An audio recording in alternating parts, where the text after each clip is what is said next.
नमस्कार दोस्तों, चाहे आप छत्रपति शिवाजी महाराज और छत्रपति संभाजी महाराज को भगवान मानो या ना मानो, लेकिन आपको ये मानना ही होगा कि अगर वो ना होते तो आज आप जिस भगवान को पूजते हैं उनके मंदिर भी ना होते।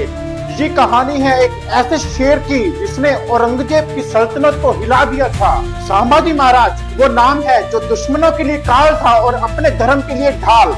पर क्या आपको पता है कि इतिहास में संभाजी महाराज के लिए जहर फैलाया गया? जिस योद्धा ने अपनी आखिरी सांस तक धर्म और स्वराज के लिए लड़ाई लड़ी, उसी को कभी करूर तो कभी अय्याश कहा गया। लेकिन क्यों? किसने किया ये षड्यंत्र और क्या है असली सच्चाई? अब इतिहास के उन पन्नों को पलटते हैं जिनको मिटाने की पूरी कोशिश करी गई। साल 1657 जब छत्रपति शिवाजी महाराज के घर एक बच्चे ने जन्म लिया, नाम रखा गया संभाजी। लेकिन ये कोई साधारण बच्चा नहीं था, ये वो तूफान था जिसने मुगलों की जड़ों तक को हिला दिया। और ये बात उनके बचपन में ही साबित हो गई। वो सिर्फ 7 साल के थे जब उन्होंने पहली बार तलवार उठाई। एक दिन उन्होंने देखा कि औरंगजेब के जासूस चोरी छिपे किले में घुसने की कोशिश कर रहे हैं। बस फिर क्या था, छोटी सी तलवार हाथ में ली और सीधा मुकाबले के लिए तैयार हो गए। उन्होंने एक झटके में ही मुगल जासूस को घोड़े से नीचे पटक दिया। तब ही सबको समझ में आ गया था कि ये बच्चा कल का सबसे बड़ा योद्धा बनेगा। सन 1672 जब संभाजी महाराज सिर्फ 15 साल के थे, तब उन्होंने मुगलों के साथ पहला युद्ध लड़ा, जिसमें उन्होंने अपनी गुरिल्ला टेक्निक अपनाई और मुगल सेना को अपनी जान बचाकर युद्ध से भागना पड़ा। ये सुनकर औरंगजेब घबरा गया और उसको समझ में आ चुका था कि छावा अब मैदान में उतर चुका है। सन 1680 जब संभाजी महाराज छत्रपति संभाजी महाराज बने, तो लगातार 8 साल 1681 से लेकर 1689 तक मुगलों को महाराष्ट्र में घुसने तक नहीं दिया। उन्होंने अपने जीवन काल में 120 युद्ध लड़े और एक भी नहीं हारे। छत्रपति शिवाजी महाराज और छत्रपति संभाजी महाराज ये दोनों केवल ऐसे राजा थे जो युद्ध में सेना के आगे खड़े होते थे। वो कहते थे कि पहला वार राजा अपनी छाती पे लेगा। अब आप बताओ कि ऐसे राजा को कोई अय्याश कैसे बोल सकता है? ये एक सोची समझी साजिश के तहत हुआ। औरंगजेब ने अपने इतिहासकार खाफी खान से उसकी किताब मुंतखब उल लुबाब में संभाजी को शराबी, नालायक और बर्बर राजा दिखाने की कोशिश की।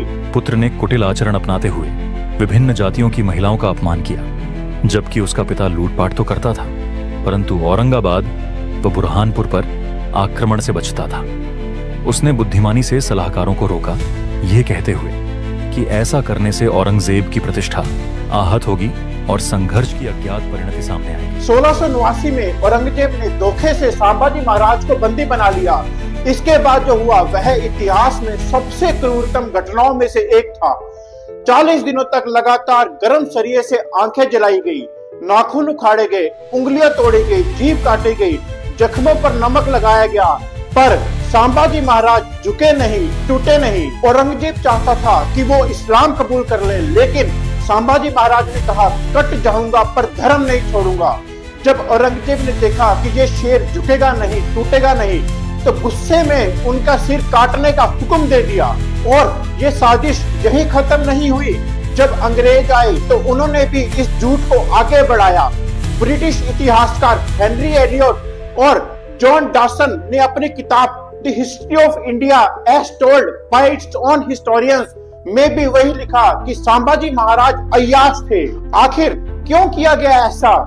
ताकि हिंदू वीरता को कमजोर किया जाए, ताकि फूट डालो और राज करो की नीति लागू की जाए, ताकि हमें अपने ही इतिहास पर शर्म महसूस हो और हम अपने महापुरुषों को भूल जाएं। और सबसे बड़ी शर्म की बात कि आज भी 7वीं से 12वीं तक कम से कम 6 पूरे चैप्टर मुगलों पर हैं, लेकिन छत्रपति संभाजी महाराज का नाम तक नहीं है।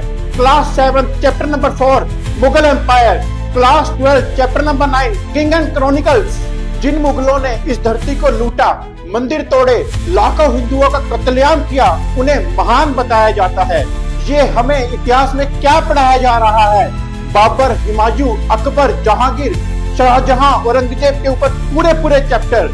अकबर को महान बताया, लेकिन चित्तौड़गढ़ में 30,000 हिंदुओं को कत्लेआम का जिक्र तक नहीं हुआ। सिखों के गुरु अर्जन देव जी को जहांगीर ने तवे पर बैठाकर जला दिया और वह शहीद हो गए, लेकिन ये इतिहास में है ही नहीं। गुरु तेग बहादुर जी का बलिदान का कोई जिक्र नहीं। औरंगजेब के मंदिर तोड़ने, लाखों हिंदुओं का जबरन धर्म परिवर्तन कराने की बातें, ये कैसा इतिहास है? अब समय आ गया है जागने का। ये सिर्फ इतिहास की किताबों का सवाल नहीं, ये हमारे बच्चों के भविष्य का सवाल है। हम ये तय करेंगे कि हमारी अगली पीढ़ी झूठी कहानियों पर पलेगी या असली इतिहास को जानेगी। संभाजी महाराज, शिवाजी महाराज, महाराणा प्रताप, इनकी गाथाएं हर घर तक पहुंचानी होंगी। अपने बच्चों को असली इतिहास बताइए, उन्हें वीरों की कहानियां सुनाइए, छावा, तानाजी जैसी फिल्में दिखाइए और अपने गौरवशाली अतीत से जोड़िए। अगर आप चाहते हैं कि हर भारतीय तक यह सच्चाई पहुंचे तो इस वीडियो को ज्यादा से ज्यादा शेयर करें और कमेंट में लिखें कि अगली वीडियो किस महान योद्धा पर हो।